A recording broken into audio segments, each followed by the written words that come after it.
Hey guys, I'm here with Danielle. We are going to do a pulse, like reading or whatever. We're just shooting it because we haven't talked in a while. Well, we talk all the time, but we haven't talked on podcast like formalness in a while. And we're like, let's do it.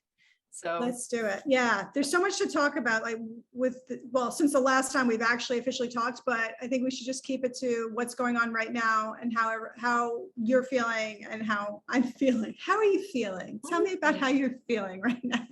Yeah. It's like a therapy session. It's so hard to talk about stuff without really talking about stuff, right? Because it's like, since like everything's so censored, you can't really say how you feel about anything or what else or whatever. And then you also have to be like, oh, well, who do I defend and not offend and all that crap. I went to lunch with my brother today and he goes, "That's a serial killer jacket." And I was like, "What?" And he's like, "Yeah, it looks like something a serial killer would wear." And I was just like, oh, whatever. See, you can't please anybody. That's right. It's the good old story of the boy and the man and the donkey, right? You could wait, what? Whatever. There's a story, the story of the man and the boy and the donkey. And so the story is like this guy is walking.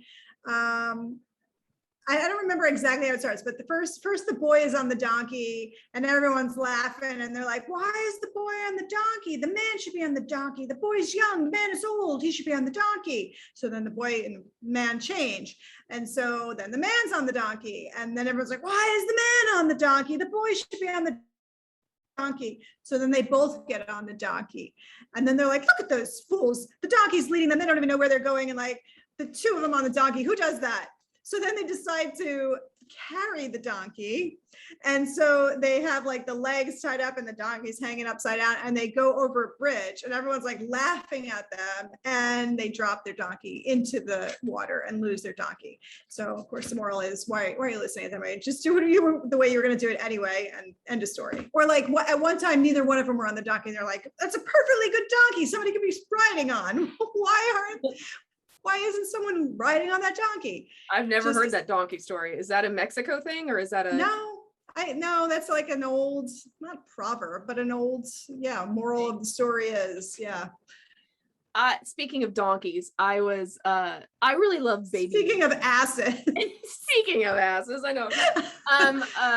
Like this, I was watching my niece and nephew this like weekend and I was they were asking like, what kind of animals would you have, blah blah blah, and I'm like, yeah, I want a kangaroo, and I was like, oh, and I really want like a tiny little baby zonkey, like, or a burro, and they were like, "You mean a donkey?" And I was like, "No, like, like a baby burro." They're like, "That's just Spanish for donkey, Nikki. Like that's," and I was like, "No, it's not. It's like a whole other species. It's like its own thing. Like there's such things as like miniature burros." And they were like, "No, I think that's just the Spanish word for donkey." And they were right. Yeah, they're right. They're right. I'm dumb. Like I thought burros were their own thing. And so anyway, that was I got made a burro of, I'll tell you that. That's right. You were a burro in that incident. That's funny. Yeah. So let's talk about volcanic activity right now. Yeah, the volcanic activity. It's crazy. So obviously, you know that I'm following La Palma pretty closely. This is not the first volcano that I've been really into, but like into at this level, I guess, since day 2, pretty much, since you found out that this was going on. I was like, wait, what?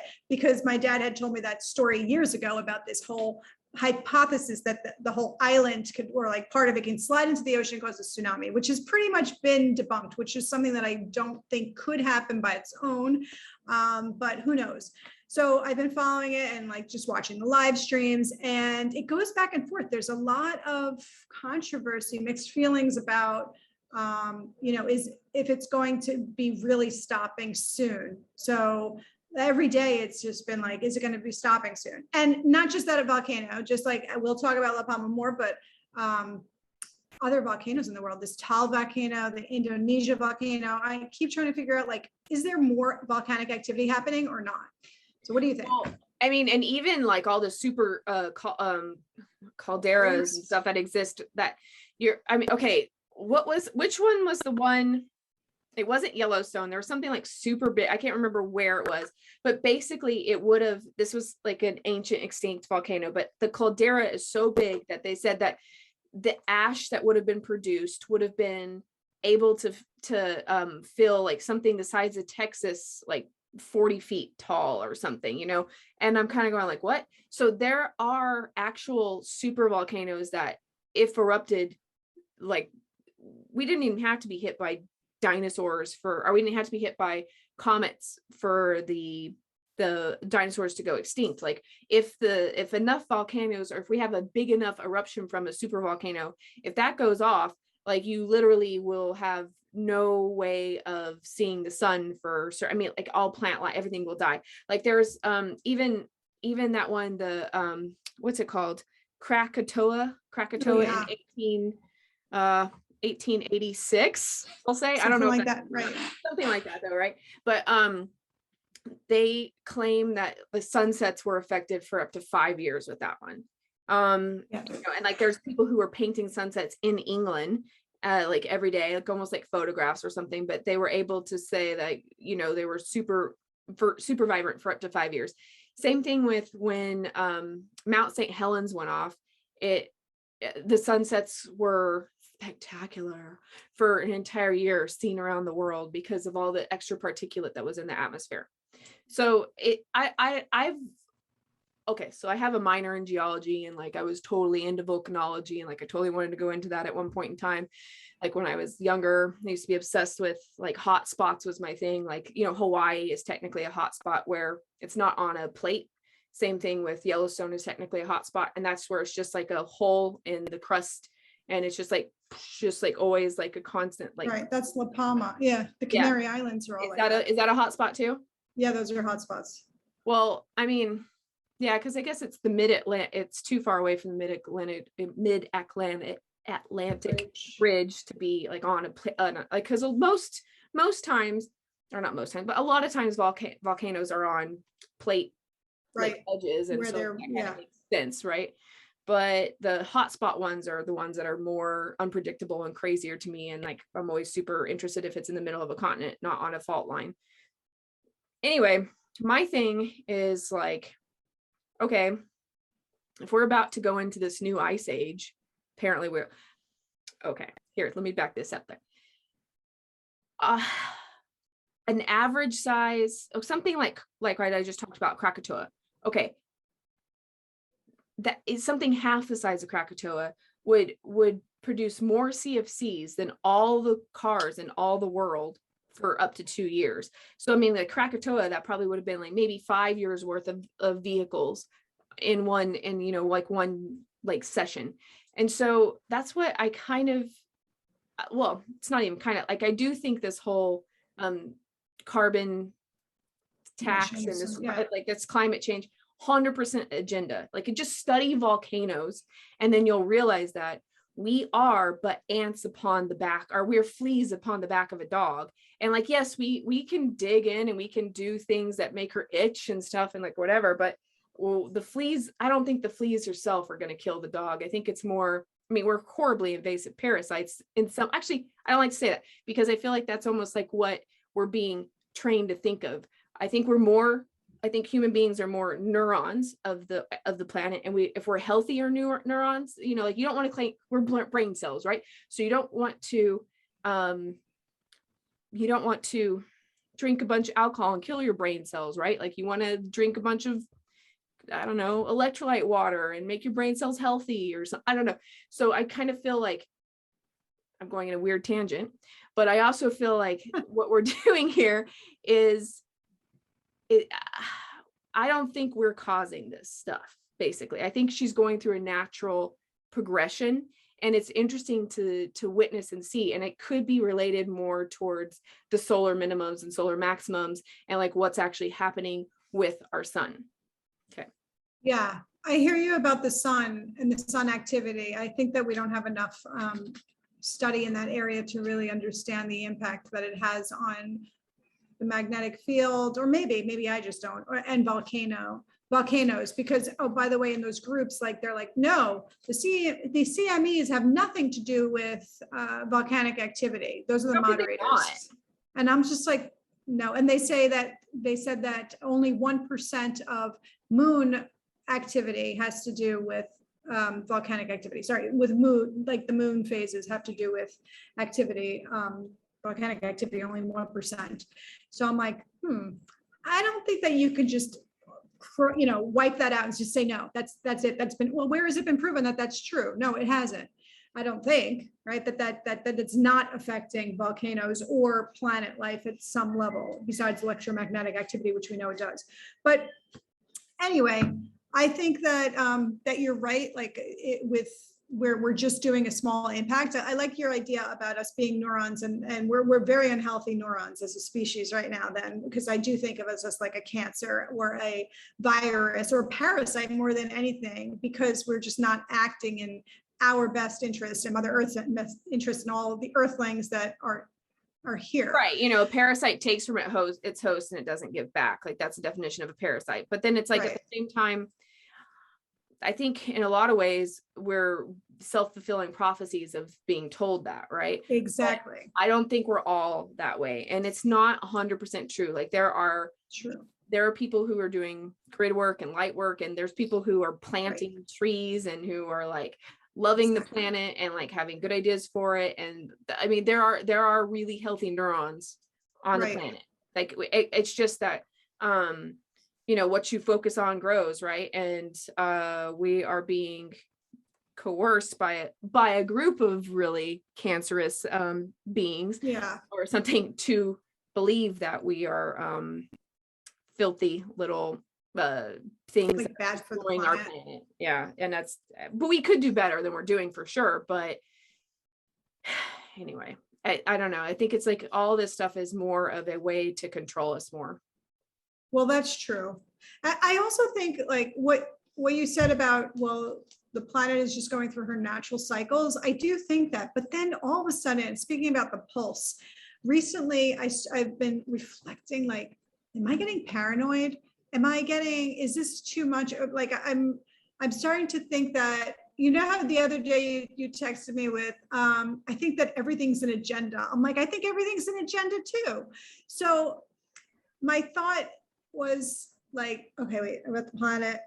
Oh, that if there are all these like super radical theories, right, about that there are some maybe other species activity involved with, I don't know, whoever who runs the planet here right now, starting this volcanic activity, right, or instigating it, taking the opportunity to instigate it.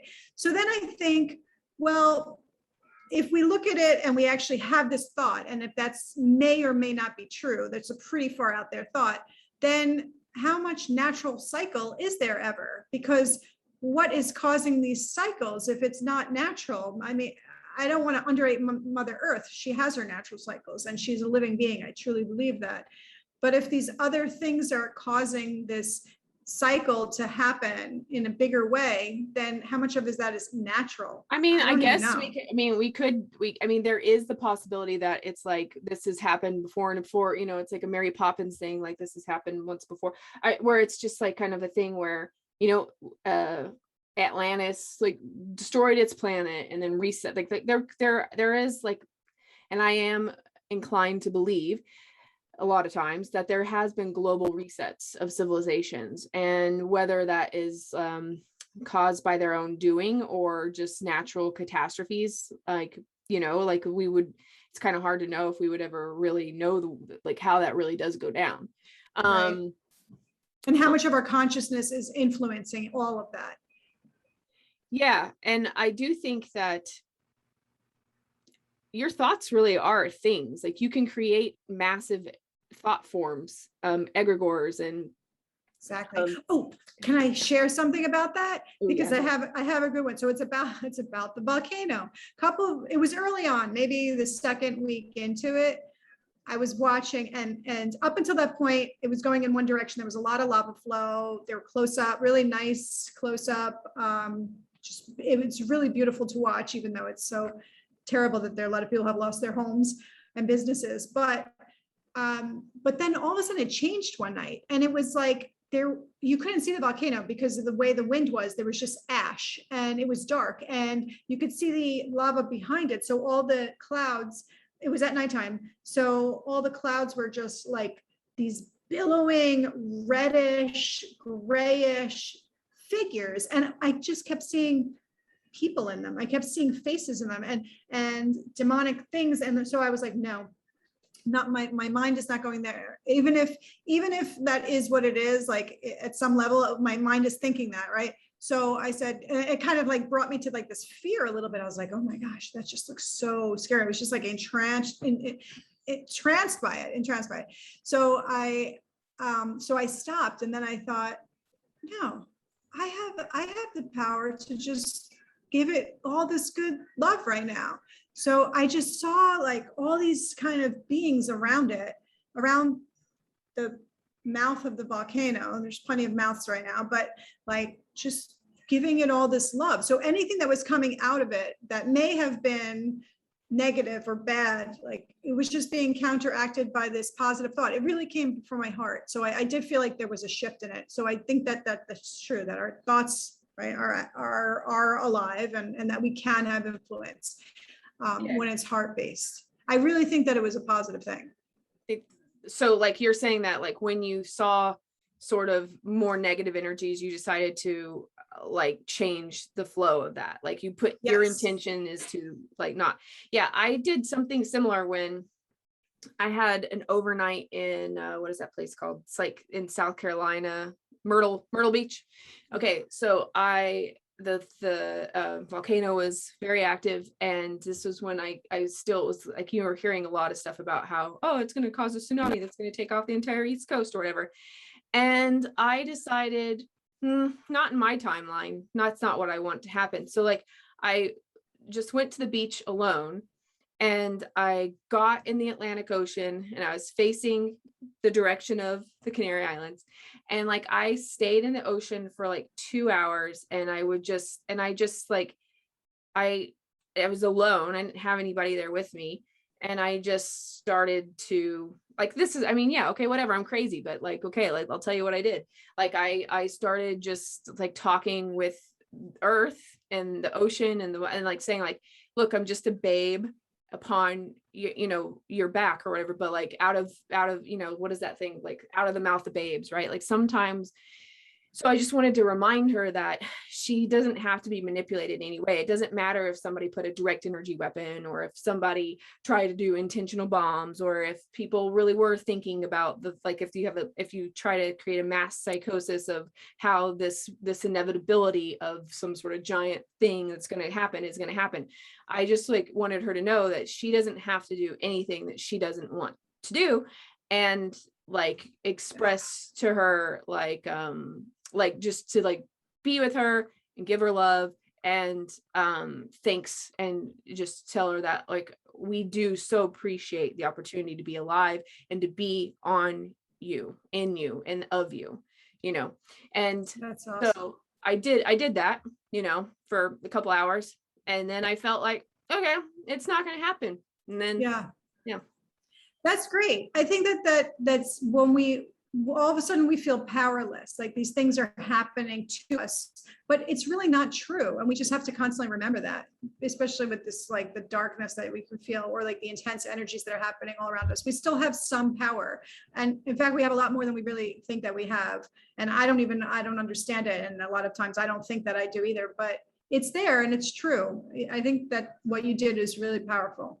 But I mean, maybe that's just power, and maybe we're all our own multiverse, like maybe there's a universe within each of us, and maybe the thing is it's like your timeline is what you like decide and believe and create yourself. So I think like I've been trying to play around with that a lot lately, kind of like instead of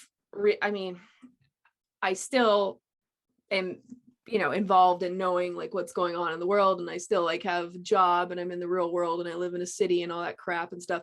But at the same time, I like to think about, really like to focus on what I want to happen, what I would like to happen. Like, and I envision a world of not an ice age and not a water world, but like, you know, something with like really just how she has been, but like with nice seasons that are I don't know. I just imagine everything how idyllic I want Ferngully, man. Like I want like a beautiful like the Garden of Eden, like the Garden of Eden. Yeah. So I'm always trying to like put that out there, just because it's like, if your thought forms can create, then maybe I can create something better than like the, you know. Here's the other thing that's been really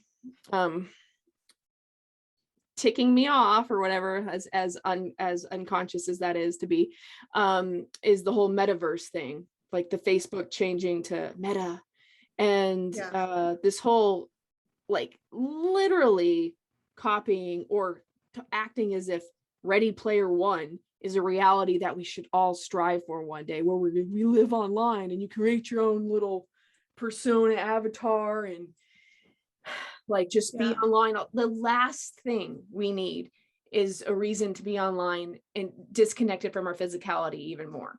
It's just like, I don't know. I'm not buying into this. Well, yeah, maybe this is where the split's coming in too. But yeah, but I do know I had this conversation with a relative who's very close to me, who was like, well, why, if you could upload your consciousness to a computer and like live an idyllic life exactly with everything you want, like why wouldn't you? Like that's amazing, and you could like live forever in this whole thing. And I'm just going like, that's first of all, like this whole, like they called it junk DNA. Like they decoded DNA. They called it junk DNA, all this stuff. You think we're done in the world of exploring on what this is that we're in? No. And the other thing is, like, you think that they're able to, whoever they are, you think they're able to upload your consciousness? Like, you think you could take your consciousness out of this physicality and do like, yeah, you maybe could have something that could replicate your personality traits and or memorize, like to some extent, some experiences that you had. But if you think that these people can, go ahead, have fun trying that one, I think that's a certain death for a long time. But then not only that, like that is not what you signed up for as a human being incarnated, to just like bypass stuff and just go into becoming literally in the matrix. I don't see how, but it's weird. We do have a split in consciousnesses. Like this person who is a very close relative to me literally sees that as just the best thing in the world. And then I see that as hell. Yeah. Or it's like the end of humanity in a sense. Like for me, it's like, what does it mean to be human? And is that it going into this metaverse and that AI world? I have no idea. All I know is that I prefer to just be in nature. And also, yeah, I spend enough time on screens and stuff. Like I think that being away from them as much as possible would be beneficial to my overall being and soul.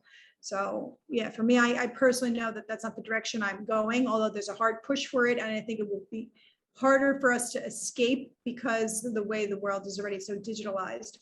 But anyway, I don't know. There's still a split. Yeah, there's a lot of stuff that like they try to push that doesn't, like they tried to push Google Glasses for a while, where like everything's on you and everybody's like, that's super dorky. I'm not doing that. But yeah, it didn't work. There are things that don't end up working. Who knows what we'll pick up? And I mean, sometimes I do think there are going to be hard choices that you have to make in life, where you have to go like, like when I deleted my Facebook account in 2011 or 12, and then now I have it activated again, but I've been posted on it since 2012. But I like wrote everybody this article about how I'm like Facebook fatigued, and like I went on about how, everybody's trying to be their own paparazzi, and like if you want to know like what I think's cool, then you should be paying me. Like I don't know, like the whole thing just seemed really, I just saw the like, I don't need to be connected to every fringe friend that I've ever met. I think this whole notion of somebody knowing everything about you that you've ever done is weird, because I want to be able to change my mind a million times, and I want to be able to be who I am right now when you meet me, and that's who you need to know. you don't need to know everything that I've ever done or been in my past. Like that's a level of closeness you have to earn, Right. So Right. it's just we have a very bizarre social this online social structure is very impersonal and weird, and well, it's also an experiment, and we're also from a generation that had it before. We know what life was like before this. So there's a whole generation that doesn't know what it's like to have a life before this, which is scary because it'll be harder to be away from it for that generation and beyond, unless if something else happens or they take a strong stand against it or go in a different direction. But that's kind of the way they're living their lives.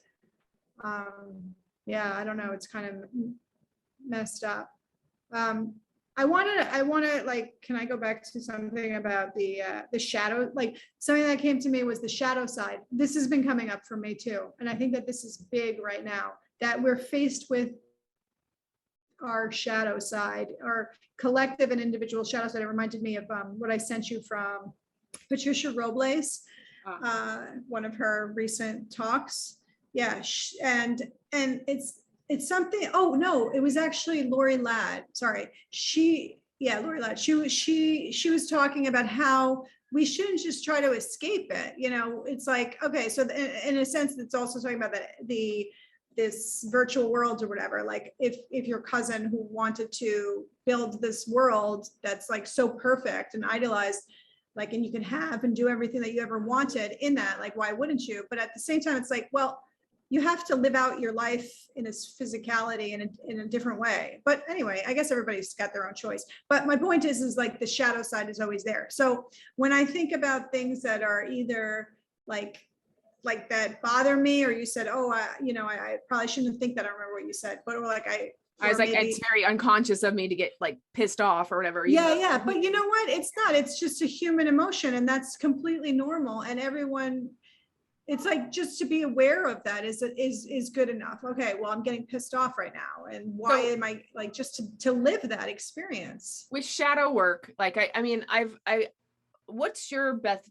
I mean, because I've done a lot of things where it's like, I know that if I'm having like a dark wave of an emotion come over me, or like I'm really down about the state of the world or personal stress or whatever, like I now know that it's, instead of fighting the wave, it's best to swim with the wave, right? Like instead of trying to stand and like let it break you, like dive into it and go with it, and it's like, feel all the feels as you're feeling them, and they will process themselves. Like if you go through a dark night of the soul, which I go through those, tend to every once in a while, and they're just like, just despair.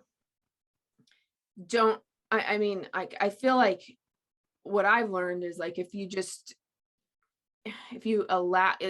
accept and allow it, and just realize that that's part of you, and that's part of being human, and that it is okay to feel these kinds of ways, you can kind of and you don't even have to change them, or they're just as valid as any other feeling. Right. But and they're not bad to feel that way. However, I don't prefer to be in those that much. Yeah. So I feel like for me, what I've noticed is they tend to go away more if you acknowledge them, sit with them as they come, instead of trying to repress them. I don't know. Like how do you deal with shadow work? Like what does that mean to you to deal with that? Yeah, that's a good point. Yeah, you have to look at it. You have to look at it and not run away from it. I haven't done like really, really deep shadow work in a while. Although I face it like pretty often at a little level, but I feel like in a really, really deep way, maybe I haven't. I don't know. It's hard to say when that happens. It just comes and goes, I guess, at different levels. But like recently, I was like, I got to stop my addiction to going online and seeing this volcano like in the middle of the night or whenever it is. And then I'm like, well, what is my obsession with it? Is there an obsession that is there part of me that wants to see this catastrophe happen? Is there a part of me that's like waiting for something to be this huge change because I can't otherwise get out of my regular routine without this huge change? So that's the level of shadow work that I was doing. But then I was trying to look at it and just like, and reflect on it, and not to put it away completely, because some people say, you know, with addictions, like whether it's social media or anything else, then you have to just stop altogether. And I'm like, okay, well, what's the reality of me really doing that? Am I going to just be like, okay, no, I'm not touching any of it anymore? Or do I dabble in it and go into the shadow and then be able to control myself to an extent where I could stop it? And Lori Ladd has a really good commentary on it, about that. But anyway, I don't know. I don't know what my thought about, you know, what shadow work is defined as. I think it's different things for different people, but I think that we all have to look at our own emotion, especially if something, you know, we try to get out of the discomfort. Like you said, you feel uncomfortable, you don't want to be in it. We'd rather be in the joy and the love, and everything's great and I feel healthy and wonderful. But the truth is that that's only part of it. So it's like we live in a, I mean, and I definitely think that you know, I feel instead of like light and dark or good and evil and stuff, I actually kind of think in a lot of ways, like if you want to even break it down to more binary than that, you could break it down into duality and oneness. Okay. exactly. And it's just like, Right. I feel like ultimately we are all one thing experiencing itself in infinite amounts of possibilities. Like we are one piece of energy everywhere at once. And that's like what infinity is. That's what God is. That's what consciousness is. That's what whatever is. Like maybe, I don't know. That's what I'm thinking at this point in time. And then the duality, like when you're completely separated to the nth possibility that you can possibly be, like that's like the furthest end of the spectrum, right? So it's almost like, you know, you do go to complete, I think like the pulse of the universe is like you go to where you're as far spread as you could possibly be, back to where you go all into where you're just like one thing again. And yeah, like I kind of feel like we've been as separated as possible. And I feel like I'm in the trajectory of going back to the one. I'm in the trajectory of, or at least that's my desire right now. I think like I want to be in the oneness again. But then at the same time, duality's got some amazing things, right? You have this ability to be in one consciousness at a time and to be focused on a singular subject, which is a beautiful gift. And you have the ability to, okay, so what I have been trying to do is like start looking at people that I find difficult, that I'm like don't prefer. I've just been trying to think of them as another aspect of myself. Like we're all mirrors of each other in some kind of way, or whatever they say with that crap. But like in a way it's kind of true, in that like we all feel pain, we all have emotions, we all can be scared, we can all love, we all have all these capabilities of things, whether they're a psychopath or not. And if I even look at it like if I look at it from that extreme, right, like even the most psychopathic parasitic energy in the world, like it's still from the ultimate source, right? Like we all are part of the same kind of creation in some sense. So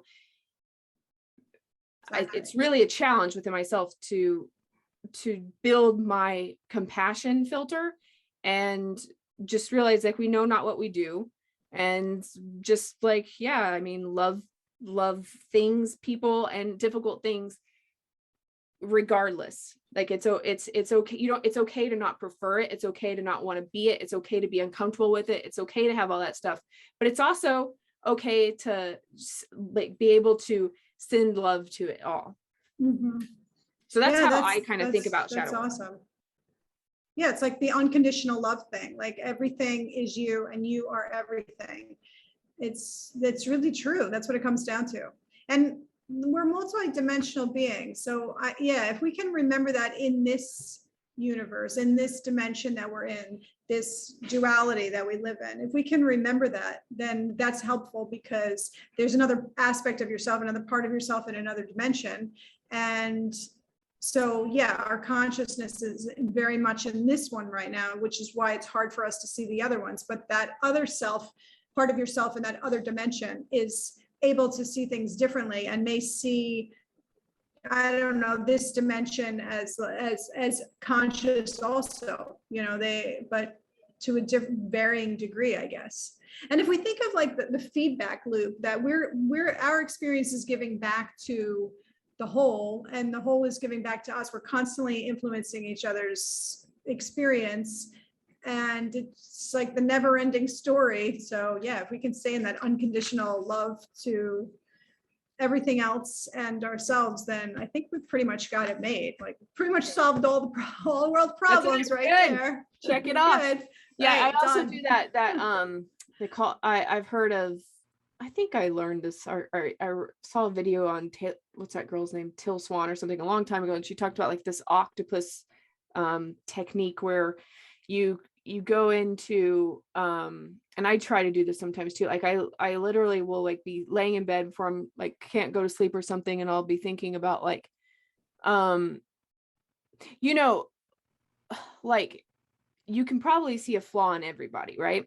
So you wonder, and a lot of times it's harder to see the forest through the trees, right? It's harder to see your own flaws because you're in them, right? And you know that you're doing the best you can at any given circumstance, or at least sometimes you think you are, or you try to, or whatever. So like sometimes I try to go in through and act as if I'm looking in through the eyes of other people I know, like, and do the octopus effect thing where I try to see things from their perspective, like literally, like not just like, oh, you know, if I were them, I would do this. Like I try to act like if I was opening my eyeballs and I was this person or this person, what would I think of this exact scenario?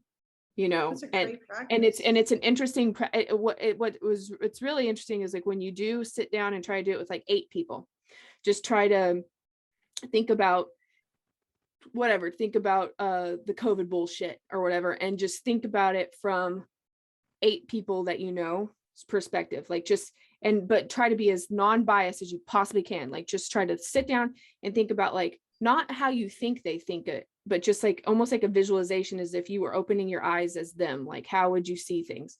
And I don't know, it kind of, by the time you get done with that exercise, like I do it every once in a while, you do feel a lot more compassion. It does calm you down because you're like, yeah, we really don't know how people are seeing things.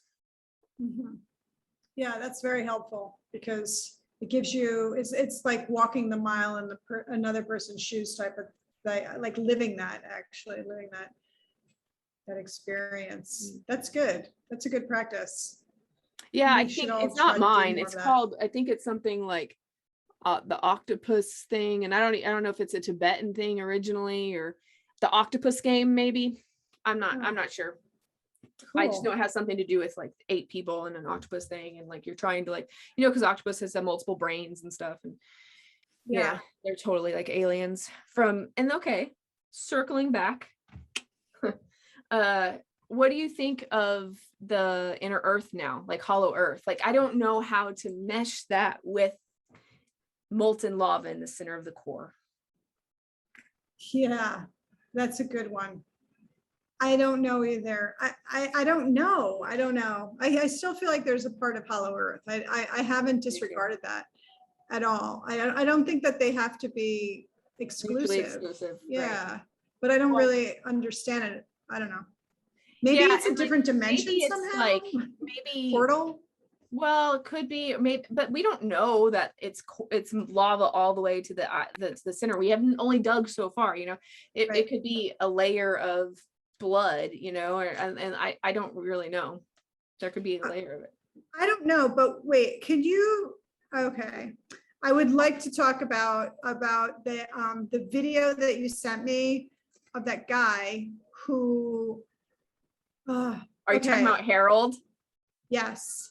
Oh yeah, his name is very German and hard to pronounce. Harold Kumvar Vas. I don't know.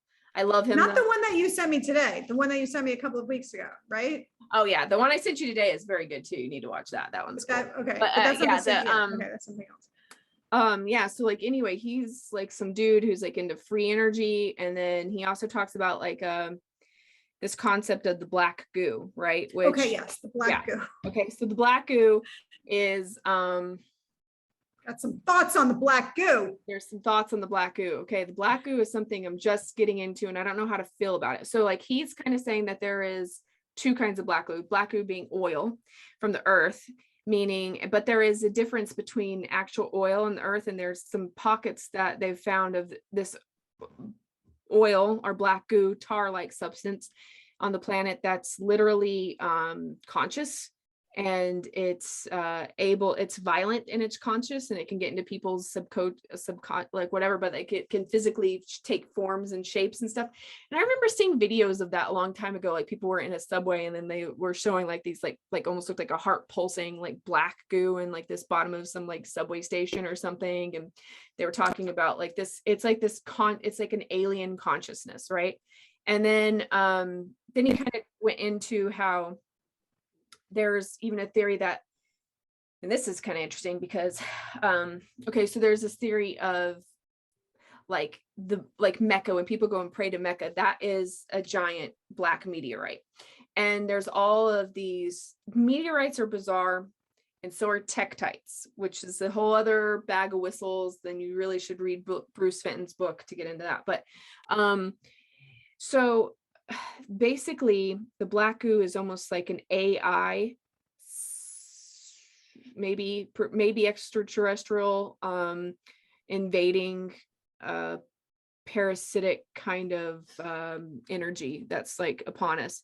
So that's that. And part of me kind of thinks like they're talking about how when they chemtrail stuff, and this is all total conspiracy theory, but I love conspiracy theories, and like don't throw the baby out with the bathwater, because there might be some truth. And if you think that, I read this, like, what's his name, Mick West, he's like a big like debunker of everything or whatever, and I just like listened to his book on like, you know, how to talk to a conspiracy theorist, like there were, you know, like whatever. It's a very patronizing book, but very good to know how they think as well. But interestingly enough, I think that if you are here in almost 2022 and you don't think something isn't going on, then I don't know what to tell you, because like there is like I don't know, we are on a different universe then, because if you think all of this is about health and about like you know, just what the mainstream media is telling you everything is, and everything is straightforward, and you know, nobody killed JFK but Lee Harvey Oswald or whatever, then like, okay, like we're on different. I saw a comedian, who was the comedian? I don't remember where I saw it, but he was just like, he's like, I don't know, but I'm not a big conspiracy theorist person, but if you don't think that there's any questionable things out there, then I don't know about you, but like you're crazy. Like to think that, oh yeah, that nothing is a conspiracy at all, then maybe you should start using your brain. It was funny the way he said it, of course. Yeah, but I mean, like honestly, I know a lot of unconscious people who would think I'm unconscious, actually. So I guess it's like it's again, Nikki, exactly. go play your octopus. Your octopus. That's right. We're doing that. All right. Okay. I'll go play my compassion octopus game after this. But anyway. But yeah. But I still want to go back to the black goo because I have an idea, but go ahead. I was on a tangent thing, and then I got off. Yeah. Okay. So they're kind of saying like they're spraying us with these, like some of the harder rock parts of the black goo, which are more like the iron filings you find all over the beach and stuff like this. They're kind of poisoning our system with this inorganic alien AI. And at first I was like, oh no. And then I was like, oh God, I think it might be true. Like part of it like is just as much of an explanation for the crazy amounts of perceived fear that's trying to be thrown down our throats as you know, crazy reptilians owning the planet. And yeah, but my understanding was, okay, I watched part of the video that you showed me, then I watched another one of his videos, part of it, but he talked about the second black goo was from inner earth, that came from within the earth, and that was the one that was positive. So there were two different forms. There was an AI form that was more negative and it did these weird, crazy, bad things. And then there was this positive inner earth thing, which is what I think the volcanoes, this is why I think that so many of the volcanoes are being erupted right now. I don't know if they really are in comparison to other times of the year, but the focus is on them. So that's something. But I think that all of this black goo is coming out from inner Earth, and that's the positive one. So I actually think that this is having a positive effect on people. And by us blessing it and whatever, it's even making it more so, because it said one of those things, like you can interact with it. Remember how me and Danielle had the same thought, like literally on the same day, where we kind of thought that the volcanic was almost like a menstrual cycle of the earth, where like all these, it's almost like it's a cleansing, it's a like like her womb is like being cleansed right now. And the rest of us she's like birthing right now. We're going through the birthing pains or the menstrual cycle, or there's something to do with the uterus of the earth and the volcanoes and women's cycles. That's my and I think it's very bizarre that we had that same thought independently of each other and on the same day. And we're like, yes. And I don't know about you, but I've talked to many women whose menstrual cycles are all messed up. Yep. I know that you and I have talked about this. I had another friend that I just talked to about it yesterday with. So it could be all somehow related to the volcanic activity and menstrual cycles. I kind of feel like with the black goo stuff, it like when he did talk about how there is the organic black goo, which is like literally like the blood of the earth, like the oil. And that was love. And that is that because, and we are more in frequency and alignment with that because we are of that, we are of the earth. And then the foreign black goo, which is from either meteorites or like some other kind of foreign entities coming, is an invading parasitic AI that's through the consciousness of the universe or whatever. And that basically, it's kind of like, I do kind of feel like maybe Earth has cancer and she has to, but I don't, it's not necessarily a certain death for her. It's like stage 1 or something. And she but she can, we have to help her heal it. And I mean, I think you kind of help her heal it by not going with the foreign cancer black goo and going with the Pachamama. That's true. I think that the foreign one can also be programmed, or if we send that one love too, even though it has its own consciousness, I still think that we could, I don't know, that we can like influence it in a way, just because if it's a conscious being, then why can't we? Hi, kitty. I'll be like Linda Moulton Howe right now. This is my cat. This is my cat that I'll talk about for 16 minutes. And then I'll go into like 20 minutes of mainstream media stuff on COVID, and then I'll talk about some cool UFO stuff, only if it's from the military though. I love her though, but sure. I just that's another thing. I watched this thing yesterday about, or this won't go out tomorrow, so I watched this thing recently about I don't know, it was like our future in space or whatever. And they had Avi Loeb. Avi Loeb is badass. He's like really an intelligent guy. I like him a lot. He's one who discovered a Muamua that sat, it was like supposedly a meteorite in space, but that he said, no, I mean, like that is like an AI technology or whatever. And so, and it's really interesting to hear him talk about that, like going through the Muamua thing is, if you haven't dug into Muamua, go do some digging because that's a really good one to go to with Avi Loeb. But then they had a special guest star. They had Jeff Bezos came on and like for like 20 minutes or something, not even, to talk about space or whatever.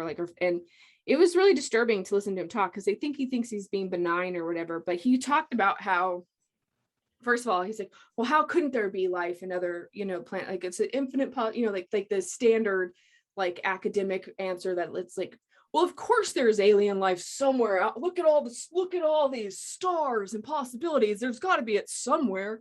But have they visited Earth? Like, no, very unlikely. And he was like, we would know if they had.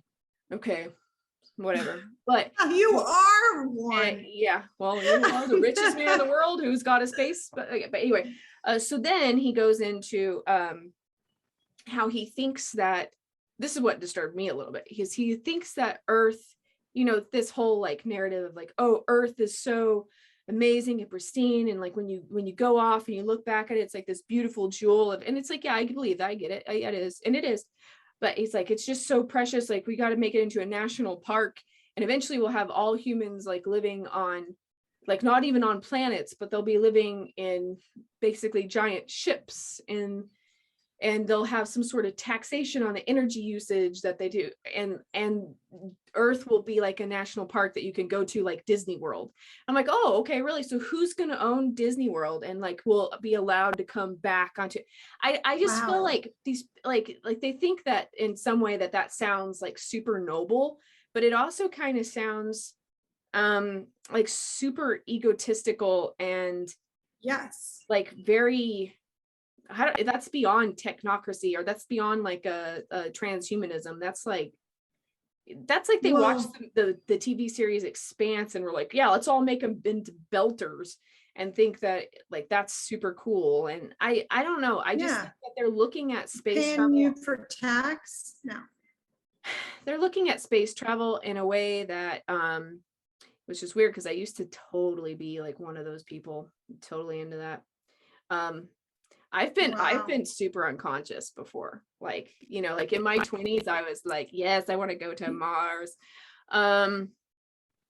which I probably still. Well, you wanted to, yeah, you wanted to, you had your whole Mars like Declaration of Independence thing. Yeah, but I wrote my Declaration of Independence for Mars like 2 years ago, and that's not even really for Mars. That's just more like if society reset, like how would I restructure society?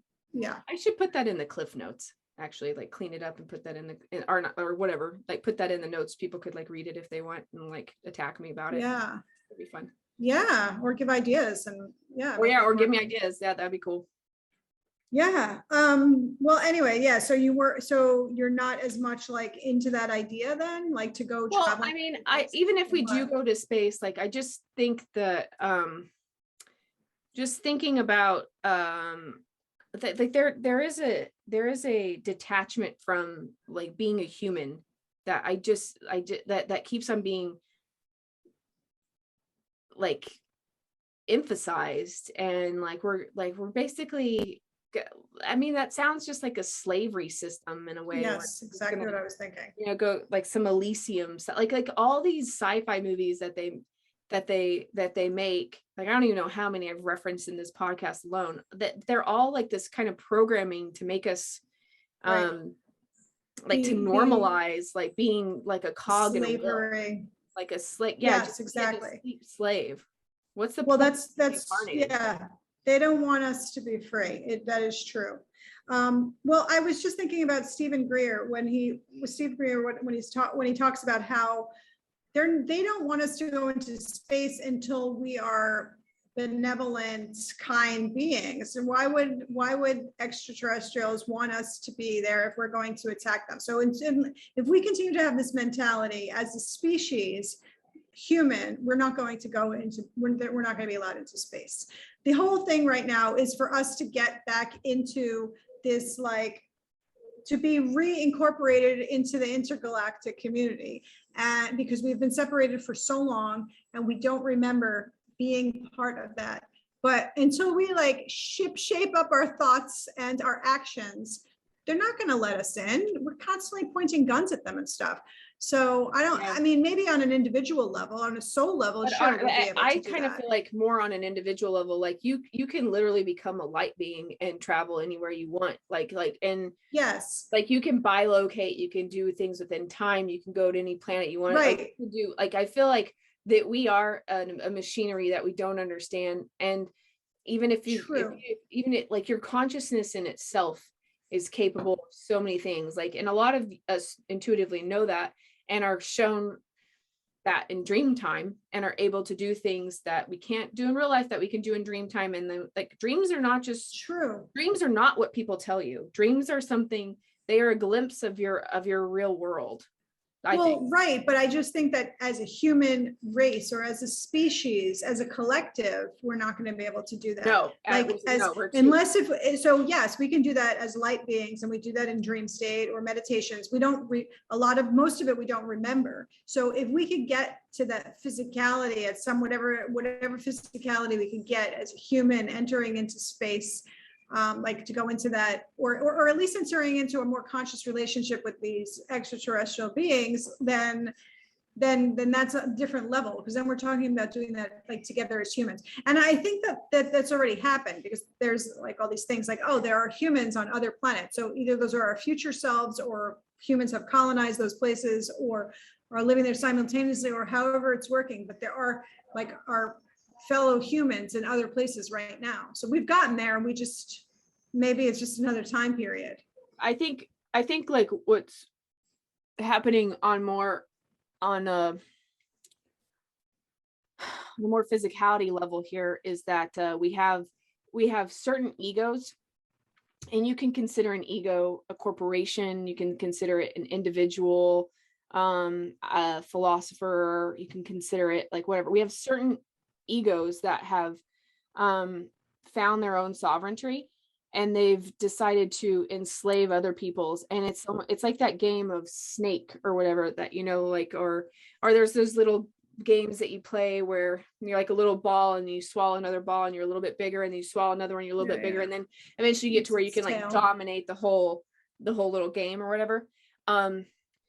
What's really the thing is I think we're all our own sovereign little people and universes and things like that, but certain egos get too big and they enslave others. But to be enslaved, you have to agree to be enslaved, and I think that you can light your fireball within the swallowed ego, and you can start to exemplify for others how to do that, and you can blow up these giant egregores or big thought forms. I don't know if any of that made sense to you, but it made sense in my visualization in my head. But that's kind of when the way we're looking at space right now, to me, is let's get all into climate change, and this is all like super horrible, using gas and all that. And then like what do? They use more rocket fuel than I mean everything is so wasteful, the way that they and it's so masculine. They even look like big dicks, honestly, like the rockets. They really do. Right, exactly. That's why it's humorous. Which is, it's really interesting to me, because there's this company that I used to follow called Worldview, and they literally use giant helium balloons to take you, because like helium naturally, when it's released from the rocks or whatever, it just wants to escape the atmosphere, so like it goes up until it's gone. So we do have a finite amount of helium, but we do have a lot of helium. It's like, anyway, with helium you can pierce the stratosphere and like all the levels of the atmosphere to where without any violence. It's just like, oh, you're going up there, oh, okay. And you can like slowly come back down. Like you can literally hot air balloon yourself into outer space and come back down. Nobody talks about that, but I'm like, well, we could hot air balloon ourselves up there, create a little station up there, and then go from that. Like there's so many things and ways that you could look at, even just on what we already currently have, to be less invasive and less violent with the way in which we even try to exit our own matrix of the planet. And I don't know. So like, that's what I'm saying, is like the way it's just so material reductionist, like it's too linear. We have such a nuts and bolts like way of thinking about everything that I don't think they're going to get far like that way. Yeah, well, that's true. I think that going back to like this whole where you said, well, did you understand what I was talking about? It sounds like, were you saying that people have a free will so that they're able to make a change at any point that they want? So if the person who's enslaving others decides that they no longer want to do that, and it's agreed with the person who's being enslaved, although those people could have been tricked or manipulated into that slavery, I guess like we all can. Well, especially with us, because I feel like we in what's currently going on, like where you have like very like you have like Vanguard and BlackRock and some like was it something Street View or whatever, like we have very few companies that own, like we have very few people own, like 1% of the world owns more than 99% of the world, right? Like we live in such an imbalance of power that but it's hard because this isn't like, oh, we created this yesterday. Like this has been a snowball that's been building, and we've been born into the middle of the like a giant snowball, and it'll crash and or melt. Something's going to happen to it, but it's really hard to jump out of the center of the biggest part of the snowball when you've been born into it. And that's kind of how we are, right? And we've been indoctrinated in everything, like our medical system, our school system, like in that's true, but at the same time we've been born into it, but we're not, it's not like you were born yesterday either. You are a soul that's been around for however long, for eternity. So we have to just remember that, and once we remember that, then all the change can happen, because we don't actually have to worry too much about the details about how this is going to happen, or the fact that, oh, all these elites own most of it and enslave the rest of us. Like, we don't have to worry about the details about how we're going to get free. We just know that we are free, and that as soon as it's like when the light bulb comes on collectively, then okay, then I guess it is what it is. We've just and I think it's like so, and then therefore it happens. You can do something every single, like you can just choose to do things in your own way. Like you can just say, it's very powerful to be like, no, I'm not agreeing with that. I don't recognize that, or I'm not I told you like a while ago, I got to a credit union, a smaller credit union, instead of using Chase or whatever. Just making small actions. Try to use cash, because they do this whole like, no, let's go to a cashless society, even though I still am going to hand you the credit card, and there's germs in that, or whatever, like they're using with COVID. I see that everywhere, that, oh, there's a worldwide change shortage, no cash. Like, well, okay, it's so weird, because I live like in a cash world, because Mexico is still in a pretty cash economy in a lot of ways. I mean, and I think Texas like is a lot too, and because we do also have a lot of immigrants, and a lot of people do just use cash. Like cowboys, they like cash. They don't like, cash is king. You get big discounts of cash, because then you don't pay the government. Screw them. Well, right. But I like, when I like this weekend, I was in Baltimore, and I was at the airport, and you couldn't even get anything with cash. Like, and it's whatever. I was probably going to use my card anyway then, but it just kind of ticked me off more that they say like, oh, due to COVID, right, not to have as little contact as possible. And then she's like, oh, that'll be $11.99, and I'm like, here's my card, and she takes it, and I'm like, what's the difference? Right. That and cat, like, so you didn't even swipe it? That's weird. No, like there was no, like, she took the thing behind her and swiped it on her end, and I'm just kind of, what the hell's the point of all that? What do you know? Well, the thing about the free energy, or changing to these other energy technologies, before I used to be into like, there's got to be a way. I still think that there's free energy around magnetism or gravity, anti-gravity stuff, however that's work in order for us to get off of our dependency on non-renewable resources, or resources that are like limited. Well, two things. I think that my idea actually changed about it, because I used to be really into that idea. But then I realized that actually that's quite a powerful technology that we probably cannot have everybody using, because it's just too beyond our, like, we'd be like children playing with like explosives. Like, we can't really do that just yet. So I do understand why it's like the nuclear bomb, right? It's like we just learned how to split the atom, and then within a couple of years they're like, let's just blow everything up. Let's just blow up. Yeah, exactly. Like, good.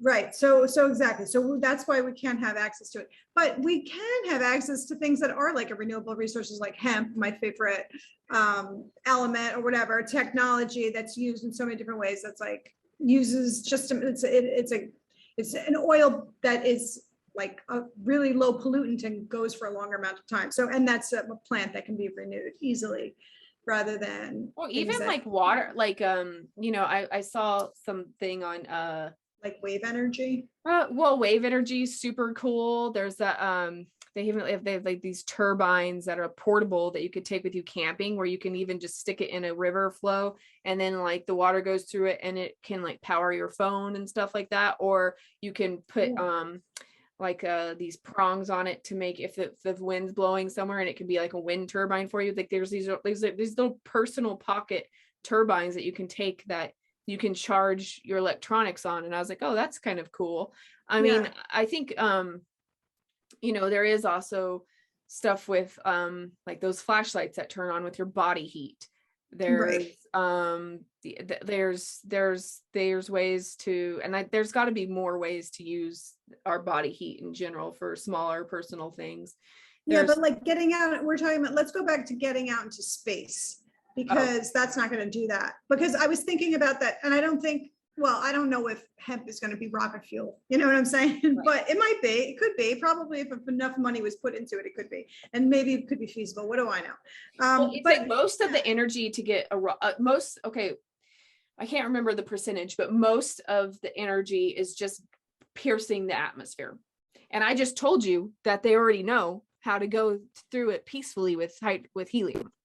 But so that's one, that's your biggest one there. Set up a space station like that's on that as far as the helium thing will take you. Set something up there, a platform, and then take off from that platform. Use the moon as like, I don't know, don't get me started on how I also think that like we're missing something about the whole portals, and portals need to be used, and we don't know how to use them, or we know how to use them and most of us don't know how. Some people know how to use them, but I think it has to do with vibrational frequencies and portals being opened, but then we may not be going to the right place that we want to go to. And we don't know how to use the coordinate system, like to figure out like, we want to go here and then use this portal to get us there. But that's how I think we should really be traveling. And the other way is somehow through the Merkabah. That's more like on an individual, but maybe we could do like a collective Merkabah somehow. But I really don't know how that is going to work. But maybe it doesn't matter. Maybe it's just practicing doing Merkabah meditations. I have no idea. But it's like I told you, possibilities. I saw like when I was in the 5th grade, the bell was about to ring at recess, and like my friend that I hung out with wasn't at school that day, and I was like kind of by myself, and I was like around the swings, and I looked over next to the gate or the fence, and there was this lady standing between the school and the fence, like she was like about like on the wall, and I just felt compelled to go over there, and I went over there to her, and it was me.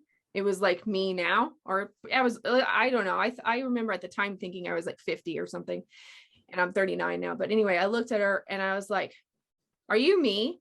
And she was like, "Yep." And then the bell rang, and I was like, "Oh, I gotta go because the bell rang." And then she was like, "Hey, you just needed to see me, and to know it's possible," or something like that. She said something. "You just need to see me to know it's possible." And I said, "Okay, bye, old Nikki." And she said, "Bye." She like laughed at me and said bye. And then I ran off, and I remember thinking like, whoa, that's crazy. So I told my mom, I was like, "Mom, I saw an old Nikki on the playground today." And I told my brother, and he's like, "You probably just saw an old fat lady. You thought it looked like you. That's not true. That's not you." And my mom was like, "I don't know. What? Who? Why would you go talk to a stranger? Why would you go to the fence and talk to a stranger, Nikki? Well, who was it?" I'm like, "No, it was me. It was an old version of me." And then I was like, "Forget it. I can't even tell anybody crap." So that was that. But so anyway, needless to say, I've been into time travel since I was a kid, and that's okay. Maybe I am crazy. Maybe it was all psychological, but I at least think that when I was in the 5th grade, I saw an older version of myself. And so I don't know. Yeah. Well, it was there to remind you that time travel is possible. Exactly. Whether or not it was really you is doesn't matter so much because, I mean, it doesn't, I guess. But anyway, time travel is real and it piqued your interest. So it does. And I kept exploring it because of that. I used to kind of look into the more like, you know, H.G. Wells kind of like actual physical space machine. And with, I used to think I'd follow like CERN and think like, oh yeah, if you split enough atoms, like maybe you can pierce the veil of time and space time and this and this. And then now I'm kind of thinking like, no, it's more, it's got to be some kind of internal tapping into like, you know what, how psychedelics can take you somewhere else. Like there's got to be something within our, there's got to be a way to tap into our consciousness to bilocate into literally like time is not linear. We think it's linear, but it isn't. Like and I definitely knew that when I also had that 30-minute deja vu. Like you definitely, something is very weird and different with time. So I think what you said, maybe it is a Merkabah thing, which, okay, explain the Merkabah to people who don't know what that is. Well, I don't know if I could do a good job explaining it because it's like it's like this triangle. There with the point up and then the triangle with the point down, and it's connecting. It's like two pyramids, right? Two pyramids on top of one another, and yes.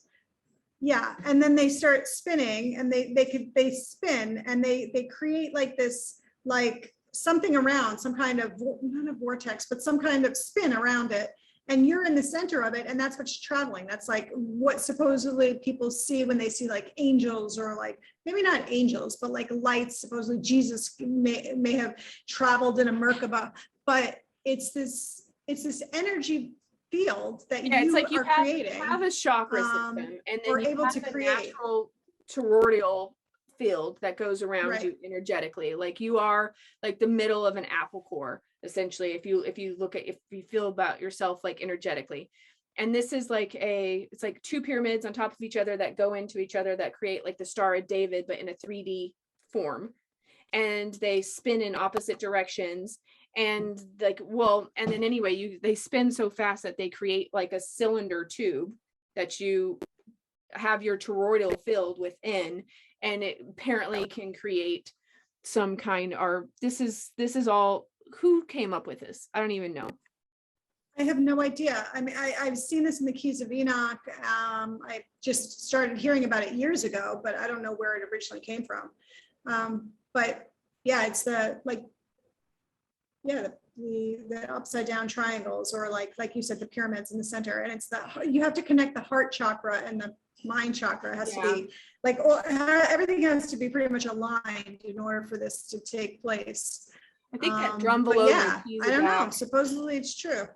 Yeah, he was big into it. I don't know if he created it. Lisa Renee lady and the drum below Melchizedek, and there's a couple other people like the Melchizedek. That's the other thing, that name is like the Melchizedek, or I don't really know how to even say that last name, but it's like that's like a following or a group. I'm not really even sure. Maybe other people know better, but it's like I see a lot of people with that last name now. Like people choose to go and I kind of thought it was like alien Jesus or something. Like I'm not, or maybe it's like what's that other one who's like the angel who's not really in the Bible, but he's like a geometric angel. Oh yeah. Metatron. I thought it might have something to do with Metatron stuff. I don't know, but anyway, it's like, I don't care. Sometimes I like that kind of woo. Well, I like it too. I think it's all connected somehow. And it's also, I think if that's how we're going to be traveling, then okay, then I need my travel thing. Because the other thing is, okay, so the state of the world, as we're not able to travel more and more, it's going to be becoming more difficult for us to travel. Well, screw it, man. I don't want it to be more difficult for me to travel around Earth. And I think that we need to, like, as a kid, I've always been like, I just want to zap myself there, meaning like, I just want to be like, zoom, I'm there. Like, I'm just there. I've always thought that. Yeah. So I guess everybody has. So at some point we should just be able to do that. Like, I'm going to go visit my parents. That usually takes me like 12 hours to go and like through all of these trips and flights and stuff. And I don't want to do that anymore. I just want to be able to just go see them when I want to go see them, and that's it. Dude, that would probably be like the most coolest. First of all, that'd be probably the superpower I would want to have more than anything. But like, that would be so cool to just be able to be like, okay, yeah, well, let me go see, like, let's go see what that looks like in this country. Okay, I'm gonna go just pop in. Yeah, for a couple but minutes you know to what's that. the messed up thing is that this whole metaverse thing that this is creating, this AI, would say that you Trying to do can do that there. Oh my God, But there's literally yeah. not, like, that's another thing that's like people saying that's like saying porn is equivalent to regular sex. It's like, or you know, I mean, like, there's just there's nothing that substitutes for the real thing, you know, like Yeah, but like in that case, people would be using, I mean, people do that already with avatars and stuff. So why is it any different? I mean, there's art museums like the Louvre or something like that where you can do a gallery tour and see all the, and I'm like, oh, okay, yeah.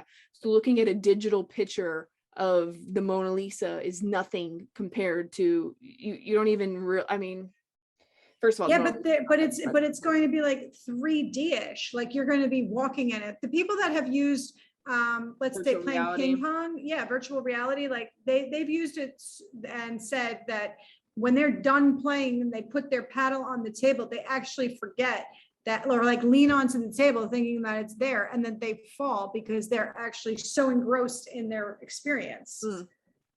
So how is that any less real for them?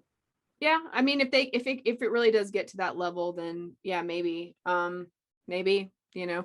But then I also kind of think like sometimes I think we are already in exactly that we're already in this kind of, then it we're goes into that whole character in somebody right, else's video game. This is a whole simulation anyway, that there's plenty of ideas about that and how that might or might not be true.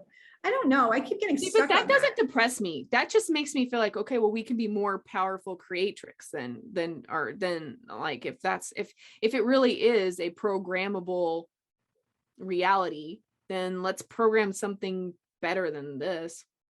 Well, that's true. Then let's put our thoughts into it and create it. Yeah.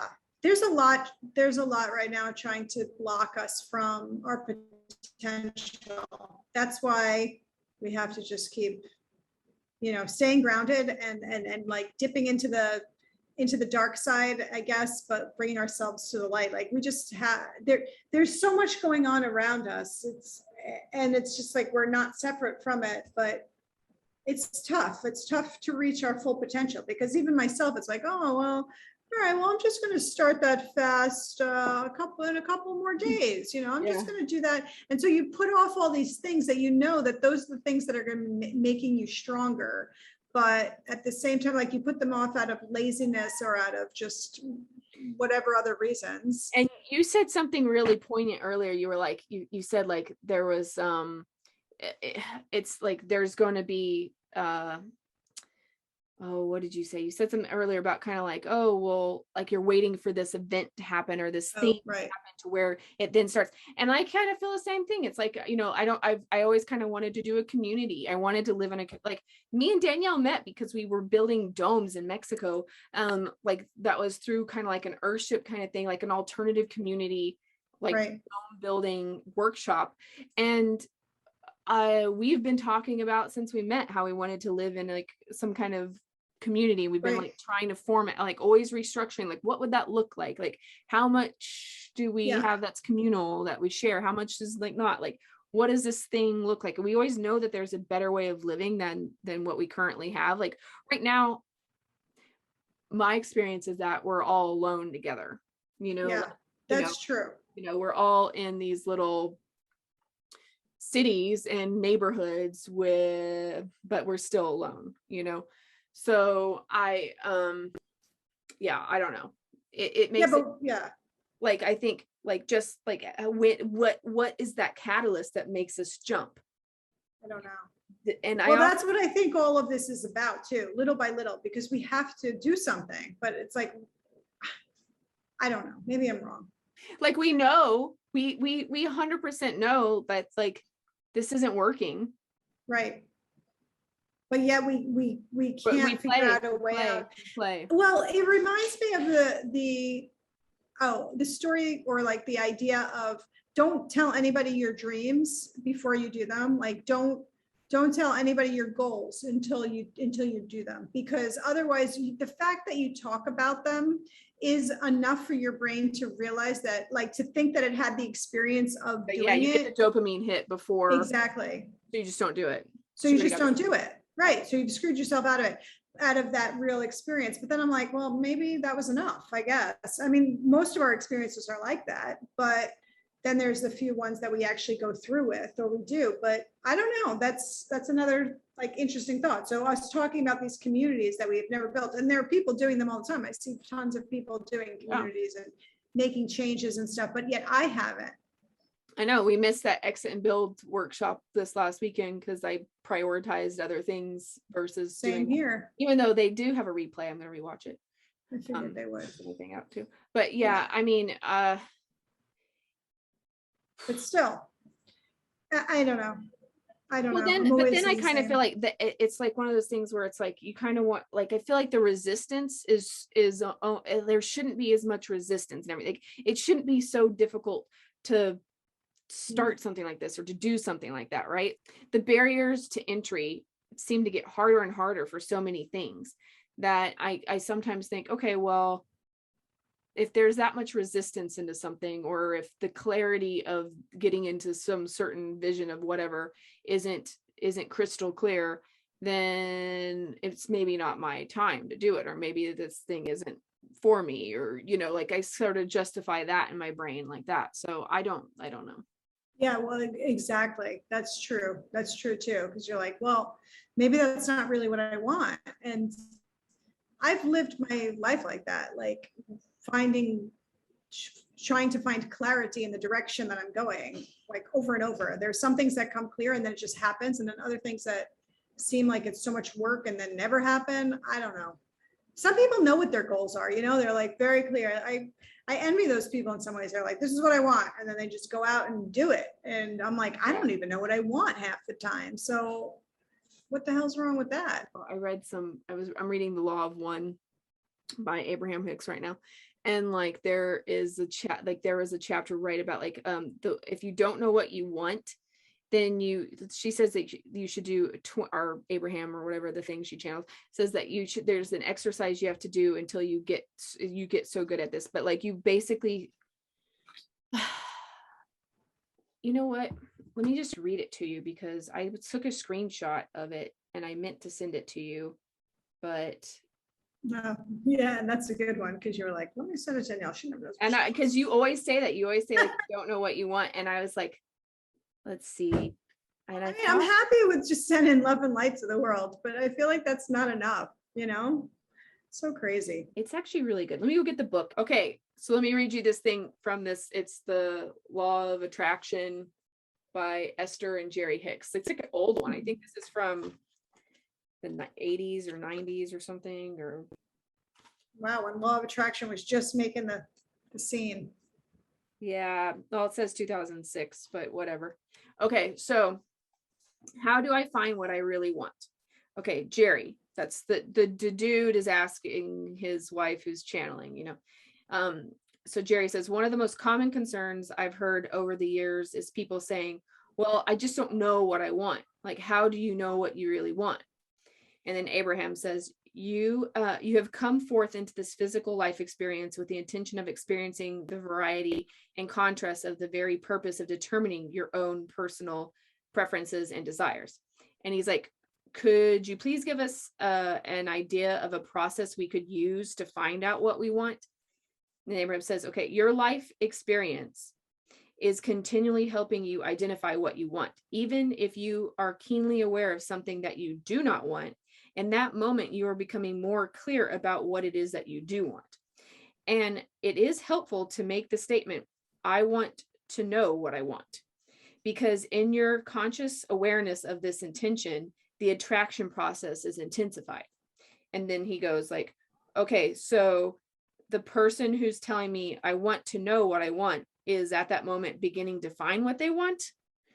And Abraham says, through the experience of life, you cannot help but identify from your perspective your personal opinions and preferences. Quote, I prefer that that to this. I like this more than this.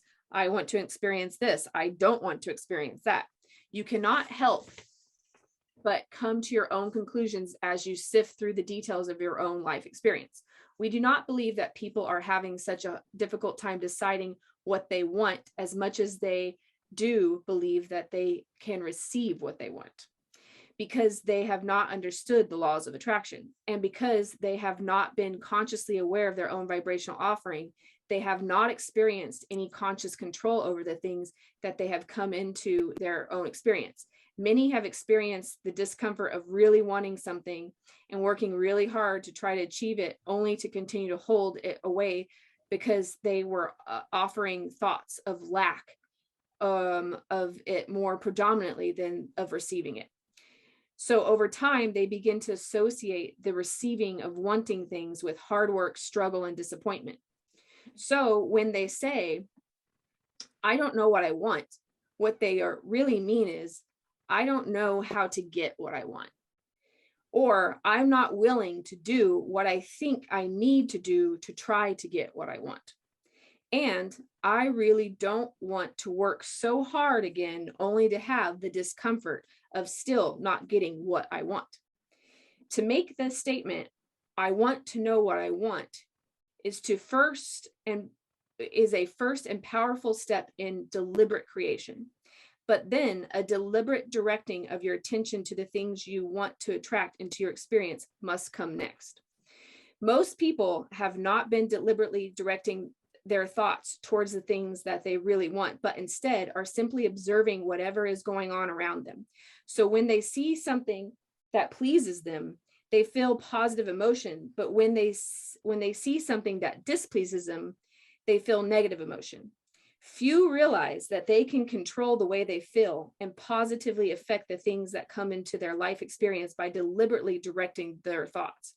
But because they are not accustomed to doing that, it takes practice. That is the reason why we encourage the creative workshop process, by deliberately directing your thoughts and by creating pleasing mental scenarios in your own mind that induce good feeling emotions within you. You begin to change your own point of attraction. The universe, which is responding to the thoughts that you are thinking, does not distinguish between the thought brought about by your observation of something in reality you have witnessed and a thought brought about your own imagination, brought about by your own imagination. In either case, the thought equals your point of attraction. And if you focus upon it long enough, it will become your reality. So I thought that was kind of interesting and nice, and I thought I would send that to you. But then like the exercise that they talk about is, okay, shall I read the exercise? It's just like one page. Sure. Okay, the creative okay, here is the process. This is the creative workshop process, and you're supposed to do this. Oh, I guess it explains it. Here is the process. You are going to go to a kind of creative workshop every day, not for a long period of time. 15 minutes is a good amount of time, 20 minutes at most. This workshop need not occur at the same place every day, but it is good if it is a place where you will not be distracted or interrupted. This is not a place where you will enter an altered state of consciousness. It is not a meditative state. It is a state of giving thought to what you want with such clarity that your inner being responds by offering a confirming emotion. To begin, you begin this process. It is important that you be happy.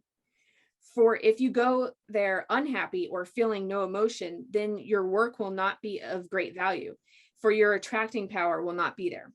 When we say happy, we are not speaking of jumping up and down sort of excitement. We mean an uplifted, lighthearted feeling, that sort of sensation where all is well.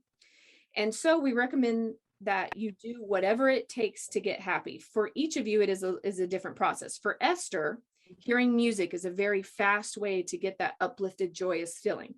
But not all music accomplishes this, and not even the same music every time. For some of you, it is interacting with an animal or being near moving water. But once you bring yourself to that good feeling, then sit, and now your workshop has begun. Your job here in this workshop is to assimilate data that you have been collecting from your real life experiences. As you have been interacting with others and moving in and out of your physical environment, your work here is to bring the data together in a sort of picture of yourself, one that satisfies and pleases you. Your life experience outside of your workshop will be of great value. For as you are moving through your day, no matter what you're doing, going to work, working around your house, interacting with your mate, your kids, your family, your parents, if you will use your time with one of the intentions being to collect data and look for things that you like that you may bring into your workshop, then you will find that every day is going to be one of fun. So have you ever gone on a shopping spree where you've had some money in your pocket and your intent was to find something to buy? And as you were looking around, although there were many things that you did not want, your intent was to find something that you did want in exchange for the money. Well, that is the way we would like for you to look at every day of your life experience, as if you had a pocket full of something that you were exchanging for this data that you are collecting. For example, you may see someone who has a joyous personality or joyful personality. Collect that data. Intend to bring that into your workshop that later on when you do it. You may see someone driving a vehicle that you like. Collect that data. You may see an occupation that pleases you. Collect that data. Whatever it is that you are seeing that pleases you, remember it. You could even write it down. As you see anything that you think you would like in your life experience, see yourself collecting that data in a sort of mental bank. And then when you go into your workshop, you can begin assimilating the data. And as you do so, you will prepare a picture for yourself from which you will begin attracting onto your experience the essence of that which has been pleasing to you. If you are able to grasp the knowledge that your real work, no matter what other activities you are performing, is to look around for things that you want with the intent of bringing them into your workshop in order to create your vision for yourself for which you will attract, then you will come to know that there is nothing that cannot be or do or have. Anyway, so I guess that's the thing is like first 20 minutes, you just sit down and like formulate like what it is exactly you do want. I haven't done this yet. I just read it. Well, that's good. Yeah, I like the idea of like collecting data. You know, I was thinking about that because I was like, oh, well, like tonight, for example, I went on a walk and walking through my neighborhood and there's like the house next door that's still for sale. Oh, I don't think it was for sale when you were here, but it's been a year. It's still for sale, apparently, although there's rumors that may have been sold. And I was like, well, you know, I'm always like, what would it be like to have that house? Like, I like that house. Like, I mean, I like it enough that I would want it, you know? And so I always think about things that I want, but then there's that whole, like, I like it and like, it's cool and I want it. But then I'm like, there's either part of me that thinks that I can't have it because it's just like unobtainable financially, or is that something that I actually really want? Do I want the responsibility of a house? Would it even have the things that I want for a house? Like, it doesn't, like, is that where I would want a house? So then I get into these questions of like, I like the idea of it. Yeah, that would be cool. But then like, is that really what I want?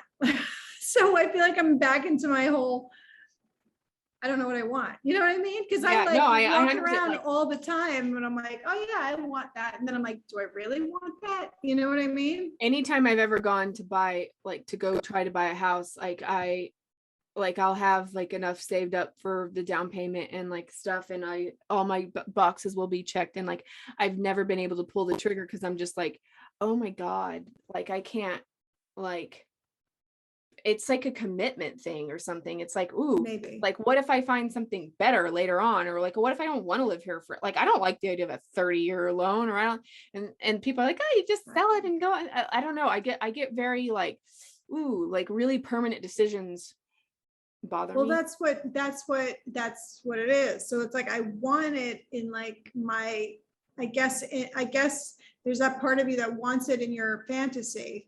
And that it's better that it stays in the fantasy in some way, because you can live it in your fantasy when you pass it and say, what would it be like? And that would be cool. And that would be nice to be there right now in that house. And there is part of you that does want that, but then there's a bigger part of you that doesn't want it because you don't have it, or that you don't want to commit to it, or whatever your reasons are. Like those outweigh the other that you want it. So then I always feel like I'm constantly, for me, I feel like I'm constantly going around in circles with this, because like the things that I want to I guess I have already, but then I can't see like a bigger picture, like that's more permanent beyond what I have now. Well, my biggest, I can't sit around and think about material stuff for 20 minutes. I'll be like, yeah, okay. Like I like my Santa Claus wish list of material possessions is like not Well, that that's long. right. You know, Exactly. and so then I get into that. I'm like, oh, and I want Well, telepathy, and I want to like bilocate, and I want to be able to Exactly. fly. well, Like, that's the same thing with me. I want to be able to zap over and see my parents without having to deal with like flights and stuff.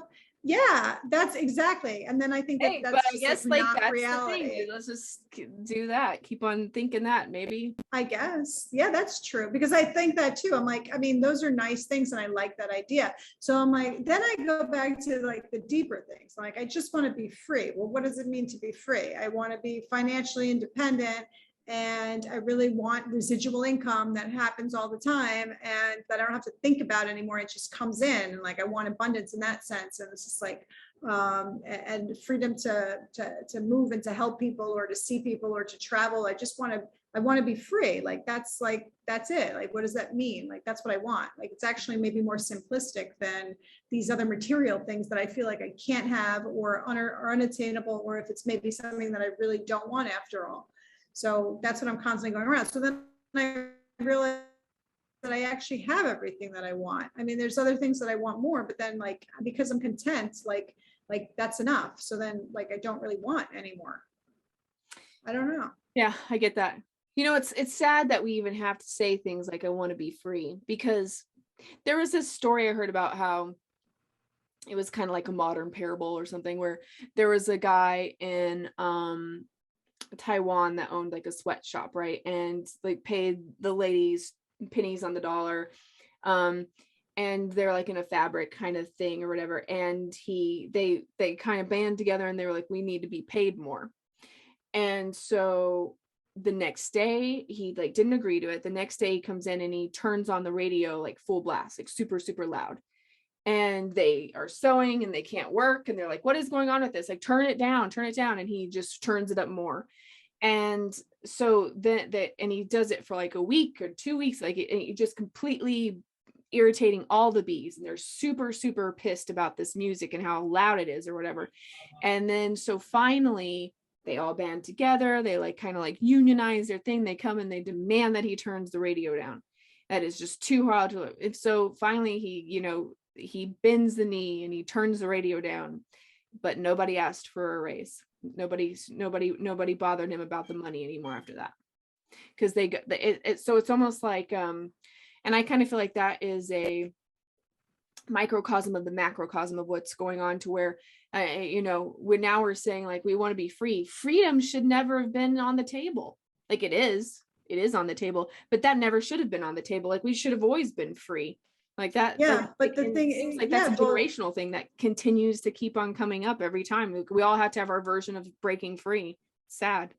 Well, that is sad. And the other thing is, I've thought about that with the freedom, because I'm like, I am free compared to so many people. And I hope that the people that really want to be free, like, are also free. Like that they can be free, because no one is free until everyone is free, right? So I can have my freedoms, but if someone else is working in a sweatshop, then really I'm not free because they're not free. That's really the truth. So I've thought about that a lot too, because it's just like, I mean, there's one thing to want something for myself, but there's something else to want something for the collective, or to want something for the greater good, or to want like, and those to me are the more important things, or those are the bigger things that I really want. Like those are the things, that's it. Like I'm okay with just sending my love to the volcano eruption. You know what I mean? Like, I don't know. I think like, okay, that's what it is. And then, okay, yeah, maybe if I could get a piece of land, but then I'm like, is that really what I want? Like, I just feel so lost. Maybe I'll try this exercise, but Yeah. I feel like I'm going around in circles with this, because I constantly have this thought. I mean, it's not like this is new to me. I've sat down and been like, what do I want? And then I'm like, yeah, I really want that. I want that. And then I'm like, a little while, like however many weeks later, or like a week later, I'm like, no, I don't want that.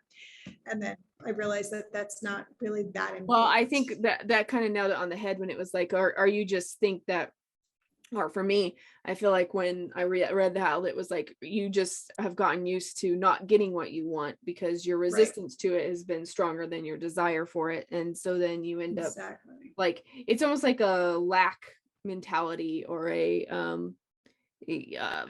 whatever, like, sometimes I'm just like, oh, that's too hard. That's too hard. Right. Exactly. I've thought about that too. Right now I'm in this situation. That's a shadow of mine. But yeah. What, like to work for something that's too like no, like just to have these lack restrictions and these kinds of things I put on myself or not. Right. Yeah, we all do. Yeah, exactly. Oh, you know what I wound up buying for Sabino?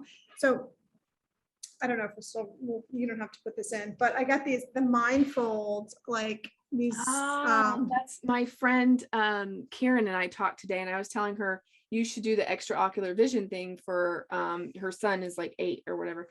And he's kind of into yoga and he's kind of psychic and stuff too. And she was like, you're talking about like the Mindfold? And I was like, I don't know. It's called extraocular vision in Mexico. I don't know what it's called. She's like, well, there's a Mindfold thing over here. So I guess that is the thing. So besides the cover up, like, is there exercises you're supposed to do with it? Does it tell you anything? Well, first of all, there's a show on Gaia that's all about this. So I saw the show and the Superhuman, right? And it's funny because I saw it advertised here like as a movie and I wanted to see it. I was like, wow, this looks interesting. And then I didn't go to the live show here, like it was being presented at this little theater.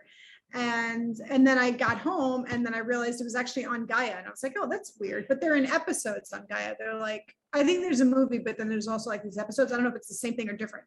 So I just watched like the first episode and I was like, I think sounds really cool. I'm going to order this for Sabino. I went to their website and I was like, this sounds cool. So they had a course. They had like a kids course. So I was like, oh, I'll just do it for him. And then I'll get them for myself. So I got myself and him the glasses or whatever, the mask. And the course, like we only did one out of 4. There's like 4 for part 1. For the kid, that 4-part course was like $189 or something like that. I think it was like $189, but I'm not happy with it at all. It was like a Zoom video of him, the teacher, teaching like 3 kids or 4 kids. And so like the kids are all like it's like it cuts out. It's like a podcast, type of situation, like where like you start talking and then we see you. And so they were like these kids like playing around with these masks and him like giving really bad instructions. It was just a very poorly done video. So I'm not happy with it. And Sabino was just like, this sucks. I can't see. So we did the exercise. The exercise was actually, you're supposed to put on the goggles or whatever, the mask. And then you have this different color paper and you're supposed to, the first exercise is like, you have to hold up with the things on. First you do these eye exercises, look up, like look down for a while, look to the right, look to the left, whatever, like you have to hold that position for a long time. And then he's like, you got to make sure there's a little light coming in the side. Like you should be able to see a little bit of light. And so like, you're not really sure how tight to make them. Like, so Sabino's like trying to adjust it. I don't know what he sees. Like, I don't know how much light he's supposed to have. And so he held it up and he couldn't see anything. He got one right and he said he guessed on it. And so he was really frustrated. And there was only one kid that was getting like any of them right, kind of like she got maybe 90% of them right. The rest of the kids were like too young. Like one of them didn't even, like the Mindfold things didn't even fit on her head. And like, it was a mess. And I was just like, this is like a poorly done video. His instructions were bad. And Sabino thinks it's a scam. He's like, it's a scam because then I did it. And I was like, oh, I could see a little bit of light. I'm like, but that means that I could see the reflection of the color. Yeah, it's insane. Then you can see the color. Yeah. Yeah, like, so he's just like, it's a trick. He's like, that's just a trick because you're able to see it. So he doesn't even want to do the rest of it. So I think I'll just do the rest of the course. So there's like, you were supposed to get I'm sorry, but for $189, you should have better quality than that. I know, exactly. And then she sent us with it came a video. no, sorry, there's a meditation thing that I'm going to look at. And like 2 meditations or something, but I think that was for the adults. Like there's an adult class that I was going to buy for myself, but I was like, after seeing this, I don't really want to spend my money again. And they all have a bunch of different classes, but they had the ocular vision one. They didn't call it ocular vision, but it is that's what I was thinking it was. And then, and then, so there's a bunch of different exercises. I had to buy like these plastic colored cups, like that's going to be another exercise. So I bought all these extra materials. Like it would be better if it was like white with just like numbers, like 1 through 7 or 1 through 9 or something on there, you know, and then. Yeah, because he's like, well, you're supposed to start off by seeing a little bit of light. I guess you're training your eyes, or like your third eye, apparently. He's like, and then eventually I think it's going to be tighter so you can't see anything. But I still didn't like it. So now what he's talking about just like, I'm not going to do it again. And I'm like, I just spent a lot of money, and then I had to get these shipped from the States, and I use them for meditation. Like they're good meditation like whatever mask, but like really, I just felt like I'm not happy with it. So we'll see. Oh, and there's a Facebook group. That's a bummer. That's a real bummer. Yeah, because I mean, it's just like, this is such a scam. Like I watched the first episode and I was like, this looks really cool. They did remote viewing actually in the first episode. Okay. So it was the woman who created the course and like this whole program. And then there was an interview, and then there was another woman. This guy taught this woman how to do remote viewing, and she found something across this campus. And assuming it was not pre-scripted, then it was a pretty good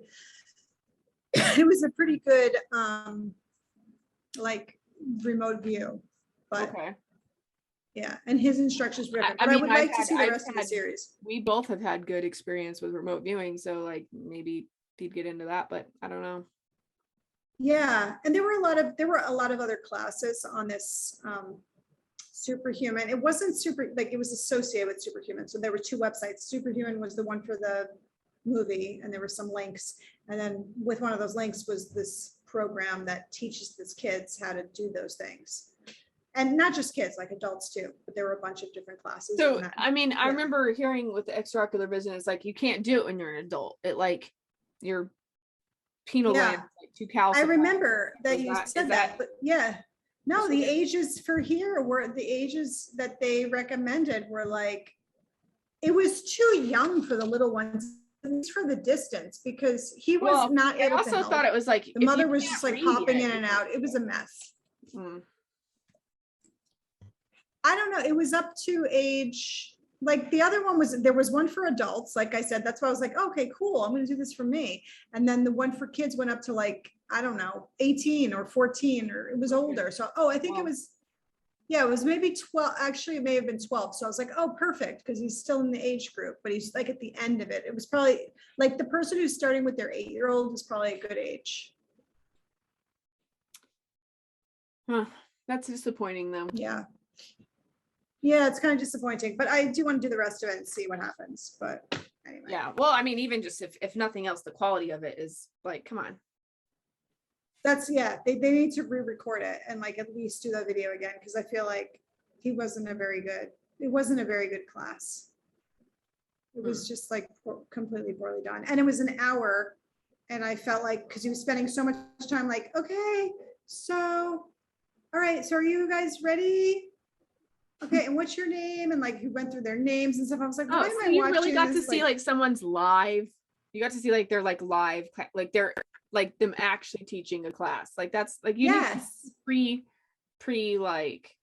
Yeah, it was a recording. It was a recording of it wasn't a slide deck, or it wasn't a presentation like he was pretending to teach to you personally. It was just like a recording, like a Zoom class that was recorded, and they sold it. So I would not recommend that. If you're going to keep this part on, I wouldn't recommend it. Which is a shame, because I feel like it could have had potential, but now I feel like disenchanted by the whole experience. Well, I'm glad you actually tried that out, because I've always been thinking like, oh wow, like, you know, but I also think about those tribes in like Colombia or other parts in South America where they they have the kids stay in caves for a certain amount of years or like a long time so that they can learn how to see with their third eye, and then those kids end up becoming like the shaman. That I think there's got to be something too. Oh yeah, that's why I believe in this. I still think that it has potential. I just think that was poorly done. And I have my friend Paulina was teaching the extraocular vision in Mexico City, and she said like there are some really impressive stuff. She's like, not every kid could do it, but she's like, there was some impressive stuff where yeah. Well, that's what he said. He said that he started teaching it because he was doing it. He had his daughter do it. I don't know how old his daughter was, but then after that, he was so impressed with the results that he decided to become a teacher, and he's taught over like 60 kids how to do it. I don't know how many of them were like that successful. Is this Mindfold? Is that all his company, or is this just he's like one teacher of many in that? He's a teacher of it. He was probably certified like your friend was. So see, that's sometimes the like I just got this book on how to see better. It's like I can't remember what the name of the author is, but it's like, there's also like Paul McCartney did this like thing, or a lot of people talk about like you can just like look up, look down, like like do that whole thing, but like for 3 seconds, look in the center, down, like, and then you do like around the clock, and you could do the whole thing like with your eyes shut and do that whole thing too. But like I've started to, I mean, like I'm almost 40, and like I'm started to have the whole your eyes, my eyes are starting to get a little bit like wonky, and I don't know if it's just because of the screen time or what, but I mean, and I've always had 20/20, so it's kind of really irritating to kind of have to go, what is that? So I don't know. I think I'm at a place where I'm like, I don't want to get glasses because I don't like having things. I don't like mask, and I don't like glass. I don't like things on my face. Yeah. I don't mind wearing makeup on my face, but like I don't like other stuff like laying on my face. Like, it annoys me. So it's annoying. And then anytime I do wear like sunshades and stuff like that, I'm always like, ugh, I don't like it. But so like there's all these exercises and these things you could do where you can like improve your vision naturally, apparently. So yes, I tried doing that. You tried doing that too, like with all the exercises and stuff? I did, but I'm sure you have to be consistent. I did it for like a week, and I was like, all right, so I can't see anything, but like see any difference, but I'm sure you have to do it for like. Well, and then I also ordered Sananga from this shaman that I had worked with in Florida, who it's like $45 I paid for that. And I don't know if have you ever taken Sananga? No. I don't know what kind of root it is or whatever, but it's like a Amazon forest shaman thing where they put these drops in your eyes. Oh yes. We've discussed this. Burns like hell. It's just like the worst feeling. I've heard of it. It's like, oh, well, that's great, Nikki. Why would you like that? Because you see like a lion for like I when I do it, it's like the greens are greener, like the colors are like more vibrant, and I can see further in the distance than I normally. It like makes my vision better than 20/20 for like a day, and then your vision is like super sharp for like a week or two. So like I was like, okay, I need it, but it's very painful to do because it's like basically it's like stabbing yourself every time you put it in. It's like the pain only lasts for like 30 seconds, but it's real. But how do you know that that's not doing long-term damage in your eye? That's actually my bigger concern. Yeah, that's a good question. I don't know. Maybe it could be. Okay, that's the only thing, because I actually I think I told you this, but anyway, this here in Mexico they have this Herbalife. I think it's called Herbalife. Yeah, and it's like one of those multi-marketing companies that sells like herb, like drinks, like herbal stuff. Is that like one of those like what is it? doTERRA, yeah, like one of those. Yeah, it's a multi-marketing company. Okay. Yeah. So that's exactly what it is. So one time I was at this market, and I don't know, this person had this booth or whatever, and they were selling other things, but then they had this like these drops, And he's like, oh, these are eye drops. Like they hurt. I could put them in. You can do a sample of them. They're gonna like make it so you don't have to wear glasses. I was like, what? Probably Sananga. Yeah, exactly. And so he was like, it's this herb because it's gonna burn. It's gonna like burn your eye, and then but you're gonna be able to see good. I'll put them in. I was like, I don't know you, and you're gonna put some drops in my eye that are gonna burn my eye. I'm not about to go do that. So at first I was like, oh wow, that sounds interesting. And then I was like, what? No, I'm not doing that. That sounds horrible. He's like, no, it's fine. It's fine. I'm like, you're asking me to put drops in my eye that are going to burn my eye so I can see better. And I don't even know you. No, I'm not going to do that. Let me hurt you. Let me hurt you. Come here. Put these drops in your eye. I was like, get out of here. But anyway, I'm sure it was that. And yeah, that was my other question. I was like, so how long does this last? And what do you mean I'm never going to ever wear glasses again? I'm like, I can't see how that's possible. But I would say the effects are really like they wear off after like a month. But I mean, that's why I'm actually buying drops now so that I can kind of like just do it once. It's literally like you just like close your eyes, you put a couple of drops in the corner of each eye, and then you open your eye and you're like, shit. It's like, oh my God. And then you just cry and your like nose waters and you're like for like 30 seconds, and then the pain's gone. But then you like kind of like shake it off, you blink, and then you're like, oh. Wow. I don't know. It's kind of cool. So it's called Sananga? Sananga. Sananga? What? How do you spell it? Yes, Sananga, something like that. Like that should get you close enough. Like Sananga, Amazon, I think. Like you can't, like they don't sell it. You can't, like there's no online shop or something. You have to find a shaman who makes it and then sends. Like it's not like it's kind of like, it's like ayahuasca, you know, like except it's not you don't have a hallucinogens thing or whatever. Right. Like you have to know somebody who, it's not FDA approved. It's not FDA approved. No, it's definitely not FDA approved. I don't know if I'd be able to do that, to be honest with you, even though you did the magnet thing to your eyes and it messed your eyes up, right? What was that?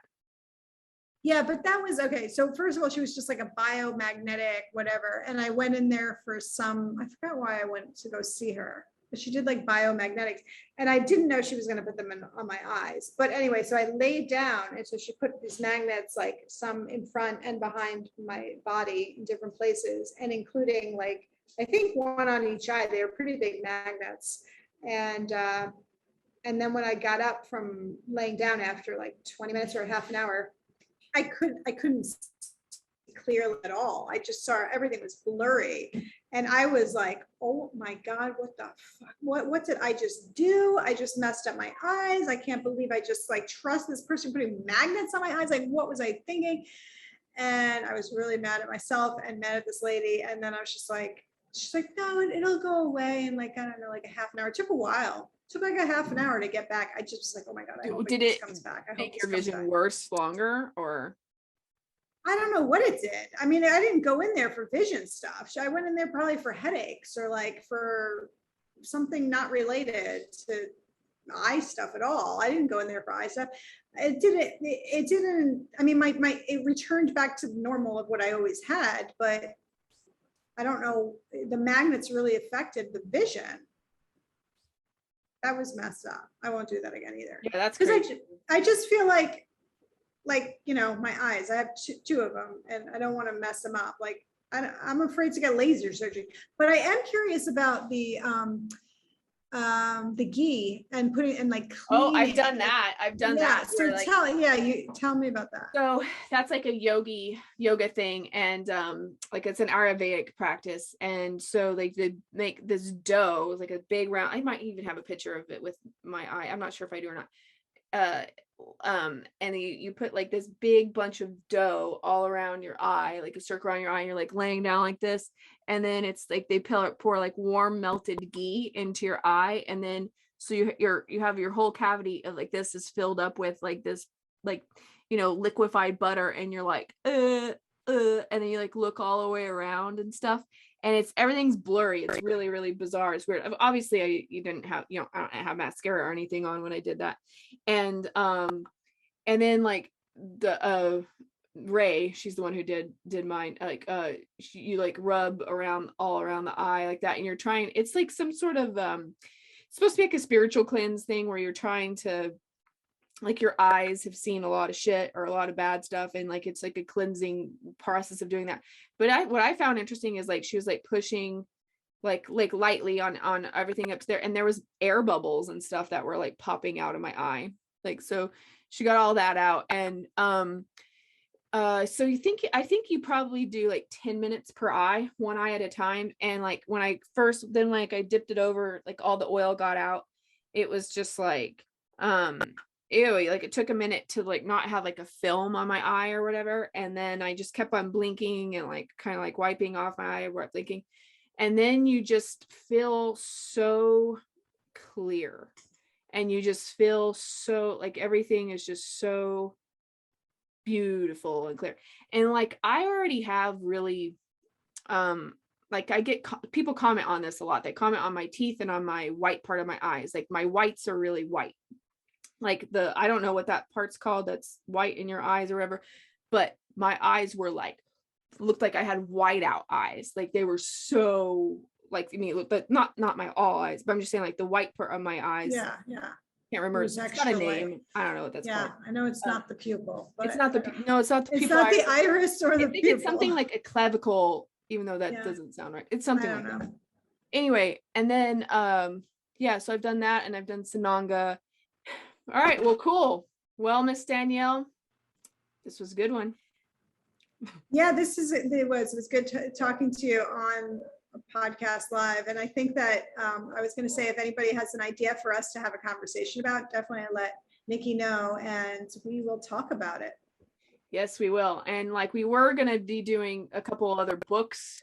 I don't know what we're going to do with that, but yeah, we're going to get back to reviewing some books and giving some criticism about them soon too. So that's going to come up. Yeah. Yep. All right. Well, all right. Peace out. Bye.